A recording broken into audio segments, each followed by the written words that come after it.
Décideurs engagés, l'émission TV de l'Hémicycle animée par Arnaud Ardouin qui déshabille les décideurs, qui nous permet de mieux les connaître dans l'intimité et d'appréhender ce qui chaque jour leur donne envie de se battre et de réussir. On se dit tout, l'émission qui déshabille les décideurs pour apprendre à mieux les connaître, à découvrir leur stratégie, à savoir finalement ce qui les anime, leur passion personnelle aussi. C'est l'occasion peut-être de fendre l'armure, c'est un mot très à la mode ces derniers jours. Et j'accueille mon invité. Bonjour Thibaut. Bonjour Arnaud. Comment ça va? On est comme à la maison Thibaut.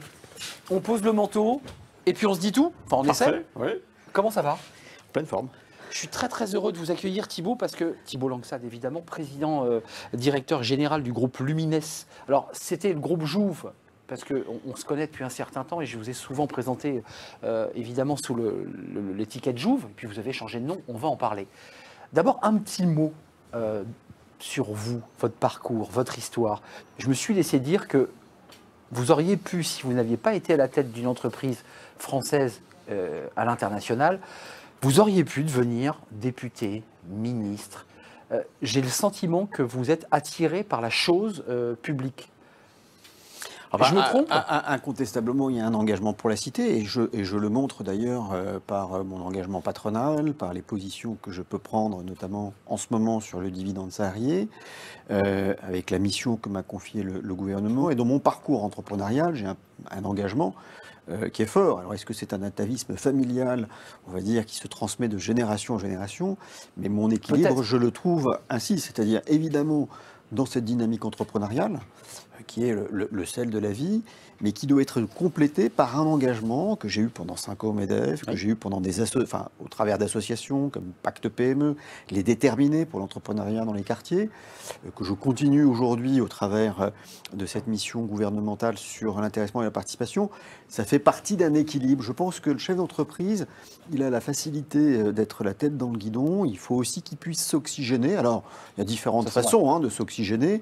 Moi, je m'oxygène comme ça, en essayant... Mais certains jouent au golf, vont jouer au tennis, font de la montagne. Vous vous engagez sur des sujets de société. Je pense qu'il faut s'engager, il faut juste trouver l'adéquation qui permet de mener de front son engagement professionnel sans faille, et puis de pouvoir donner un peu de temps, on va dire, à la collectivité. Un autre engagement qui est très fort, qui est Clinatech, qui est un hôpital dédié à la neuroscience, auquel je participe beaucoup.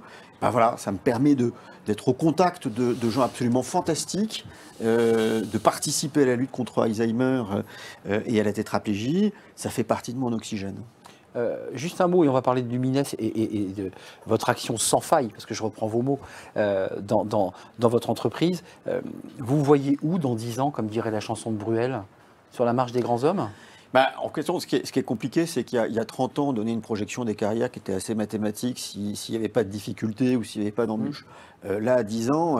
Vous êtes déjà PDG, je me dis juste, est-ce que j'ai la capacité de doubler le chiffre d'affaires, de tripler le chiffre d'affaires de mon entreprise, et puis de maintenir cet engagement en parallèle au service des entrepreneurs? Cette vie-là, vous la cité. Vous voulez dire, vous... Ah oui, elle me va. Elle est exaltante. Elle est exaltante, elle est riche, elle est stimulante, elle est parfois un peu fatigante pour sa famille, parce qu'on mène beaucoup de projets de front. Mais oui, c'est une vie complète. L'entreprise, et Lumines évidemment en particulier, c'est quoi pour vous cette espèce de passion de l'entreprise? Parce que c'est vrai que vous avez visé la présidence du MEDEF, on vient de l'entendre, vous êtes engagé dans plein de choses. Vous vous exprimez publiquement, c'était aussi le fond de ma question. Des chefs d'entreprise considèrent aujourd'hui, et beaucoup, je suis chef d'entreprise, je manage des équipes, mais moi, mon boulot, c'est pas d'aller parler dans les médias pour essayer d'éveiller les esprits. Vous faites ce choix-là. Oui, mais il faut quand même voir aussi une chose, c'est que les entreprises, il y a quelques années, elles étaient concentrées sur le profit qu'elles devaient réaliser. C'était l'objet social de l'entreprise. Le profit permet de rémunérer, permet de faire des investissements, et puis c'est une obligation, parce que sans profit, l'entreprise périclite. Clairement. Aujourd'hui, l'entreprise, elle est beaucoup plus globale. On lui demande une responsabilité environnementale, sociale, sociétale. On va en parler, ouais. Et il faut que les entrepreneurs prennent parole. On voit que depuis ces dernières années, les entrepreneurs sont redevenus des acteurs crédibles aux yeux des Français. Avant, un entrepreneur était un huluberlu. Et s'il réussissait, globalement, c'était sulfureux et avec beaucoup de soupçons. Aujourd'hui, l'entrepreneur, qui est à la fois l'artisan, à la fois le patron de TPE, de PME, un peu plus difficile pour les patrons de grands groupes, mais enfin, en tout cas, le chef d'entreprise est mieux reconnu. et il faut qu'ils prennent parole. Alors, c'est toujours compliqué de prendre parole parce qu'on a des salariés qui peuvent nous écouter, on a des actionnaires qui peuvent être attentifs. Ouais, c'est une prise de risque. C'est une prise de risque qu'il faut assumer parce que nous sommes aussi des acteurs publics avec un rôle sociétal, social, qui est extrêmement fort. Juste d'un mot, parce qu'on est dans une période d'élection présidentielle où tout le monde s'exprime sur l'entreprise. Je trouve que depuis la crise Covid, et vous l'évoquez, l'entreprise à la cote. C'est-à-dire qu'il fut un temps, c'était l'entreprise bashing, c'était le capitalisme suceur de sang, pour le dire très directement. Aujourd'hui, l'entreprise, elle est devenue, même chez les jeunes, plus haute que l'État. C'est-à-dire que les jeunes attendent plus de leur entreprise ou de l'entreprise qu'ils visent que de l'État. Ça, c'est un phénomène. Ça, c'est un phénomène. La difficulté, c'est que parfois, l'entreprise n'a pas la capacité de répondre aux exigences que demandent les collaborateurs. La pression est forte. Hein. La pression est très forte. Ce qui a beaucoup changé, ça a été la création du statut de l'auto-entrepreneur. Ça a été les différentes crises successives qui fait que, avec une assurance chômage en France, qui est quand même la plus sécurisante au monde, eh bien, beaucoup de personnes se sont tourner vers l'entrepreneuriat pour essayer de développer modestement, fortement une activité. Et ça a changé le regard des Français sur l'entrepreneur de façon plus globale. Et ça, c'est extrêmement visible, très positif pour la suite. Maintenant, oui, vous le disiez, on demande de plus en plus de choses à l'entrepreneur. Encore faut-il qu'il ait les moyens de pouvoir le faire au travers de son entreprise. Parce que la préoccupation tout de même de l'entrepreneur, c'est de gérer du profit. Sans profit, ça ne fonctionne pas. Oui, non, mais c'est un peu le déchirement de l'entrepreneur. On lui demande beaucoup, mais sa première mission, c'est quand même de créer de l'emploi, créer de la richesse, de rémunérer les actionnaires lorsqu'il est nécessaire et de faire les bons investissements pour que l'entreprise se développe. Et puis en plus, on lui demande aujourd'hui d'être bienveillant, à l'écoute, de bien recruter, de devenir un acteur essentiel de la vie climatique, sociale. Est-ce que c'est pas trop finalement ? Ce qui est trop, c'est les exigences que les politiques vont mettre, et on le voit pendant la campagne présidentielle, qui est de dire on veut absolument que les entreprises aient tel engagement sur le développement durable, sur l'égalité-parité, la raison d'être. La raison d'être. Très bien, mais est-ce que l'entreprise a les capacités de répondre à ces exigences assez rapidement ? Et le deuxième point, c'est que les exigences que vont fixer les politiques sont-ils harmonisées avec nos compétiteurs européens, voire nos compétiteurs mondiaux ? Ça, c'est l'autre sujet important. Moi qui travaille beaucoup aux États-Unis, eh bien, les contraintes ne sont pas les mêmes. Je ne dis pas que les Américains négligent certaines choses. Ils sont très avancés sur les questions de la diversité, sur les minorités. Mais voilà, quand on fait du commerce avec l'Allemagne, eh bien, d'abord, on n'a pas le même poids de charges et de cotisations par rapport à l'Allemagne, et les contraintes qui pèsent sur les entreprises ne sont pas les mêmes, et ce sont des vrais marqueurs qui, aujourd'hui, mettent de la concurrence asymétrique. Vieux sujet, cette question des charges, mais qui est toujours un sujet d'actualité. Une question importante posée par des étudiants, elle vous est posée après ce jingle.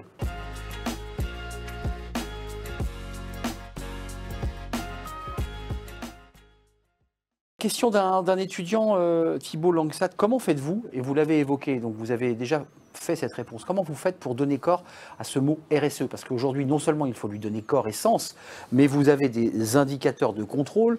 On vous oblige aujourd'hui à rendre des documents, et là c'est en ce moment d'ailleurs, sur des indicateurs égalité femmes-hommes, sur les questions d'inclusion. Comment vous faites, vous, chez Lumines ? Alors, il y a plusieurs points. C'est que, d'abord, il faut qu'on ait un engagement global avec une politique RSE qui soit objectivée et qui soit également chiffrée. Il n'y a rien de pire que d'afficher des objectifs et de ne pas s'en donner les moyens. Et les moyens sont également des moyens financiers. Il y a toute une communauté autour de la RSE qui est extrêmement exigeante. Je prends mon partenaire bancaire.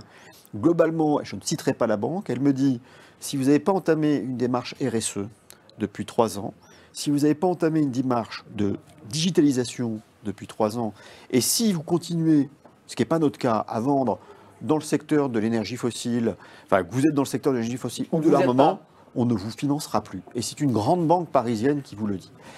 Quand on répond à des appels d'offres de marché public, pour le moment, l'analyse financière, tarifaire est prépondérante, mais on nous demande d'expliquer notre politique RSE. Donc, c'est à la fois une nécessité, c'est une nécessité de nos collaborateurs pour pouvoir les recruter, les motiver, les fidéliser. C'est également une exigence de ceux qui nous financent et puis de nos clients, qu'ils soient publics ou privés, qui nous demandent de nous justifier sur notre politique RSE. Alors, donc pas le choix. Donc on n'a pas le choix. Voilà. Je ne vais pas dire qu'on le subit, mais on n'a pas le choix.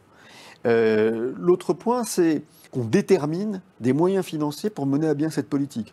Quand on dit indice égalité homme-femme, on est à 93%, c'est bien, mais ça nécessite tout de même de faire attention et de mettre des moyens financiers pour rééquilibrer les salaires progressivement, pour pouvoir faire attention dans les processus de recrutement, qu'on ait davantage de femmes candidats. Éviter les biais. Et donc, ce sont des exigences qu'on met auprès des cabinets de chasseurs de tête. Ce sont des missions parfois plus longues, notamment sur les missions IT, parce qu'on n'a pas forcément les profils que l'on souhaiterait.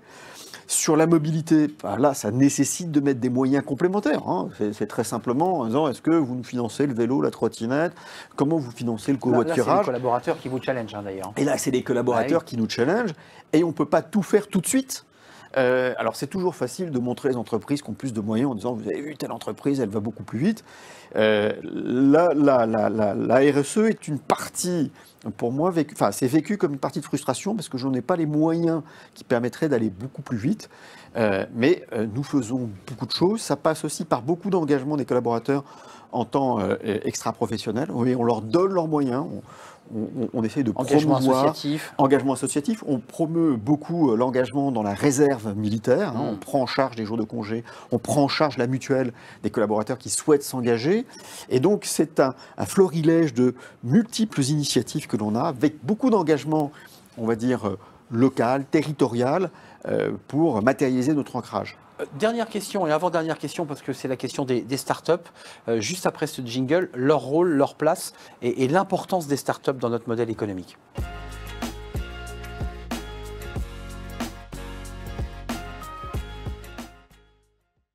Les startups, Thibault Langsad, à la tête de Lumines, c'est quoi pour vous les startups? Ce sont des éléments qui vous challengent?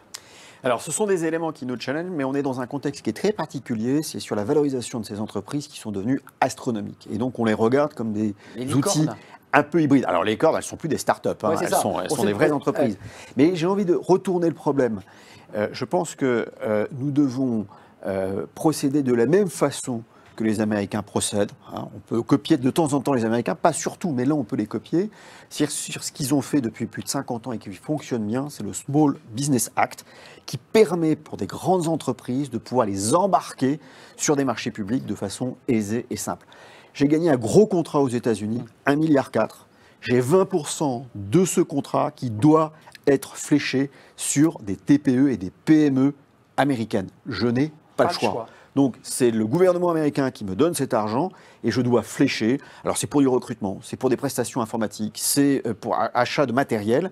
Et là, on tisse, on va dire, un relationnel très fort avec les TPE, PME et les startups. Dernière question, parce que, évidemment, c'est passionnant de vous entendre. Dernière question sur les enjeux politiques. Alors, pas uniquement d'ailleurs dans le contexte de la campagne présidentielle, mais qu'est-ce que vous aimeriez, vous, Thibault Langsad, dire au gouvernement sur un axe de réforme, une loi? On vous écoute juste après le jingle.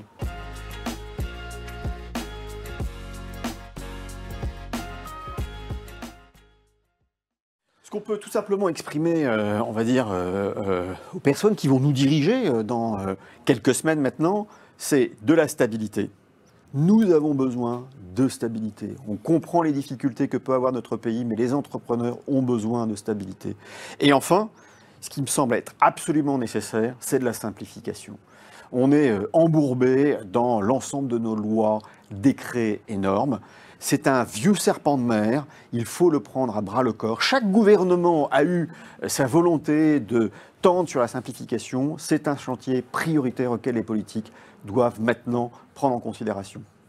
Merci Thibault Langsad d'être venu nous rendre visite ici dans ce petit salon cosy. Merci. Chez nous, dans l'hémicycle TV pour l'émission On se dit tout et on s'est dit pas mal de choses. Merci, c'est un vrai plaisir. Merci. Merci à vous, merci pour votre fidélité, merci de nous regarder. Et puis on se retrouve évidemment très bientôt pour un nouveau numéro de On se dit tout. Décideurs engagés, l'émission TV de l'hémicycle animée par Arnaud Ardouin qui déshabille les décideurs, qui nous permet de mieux les connaître dans l'intimité et d'appréhender ce qui chaque jour leur donne envie de se battre et de réussir.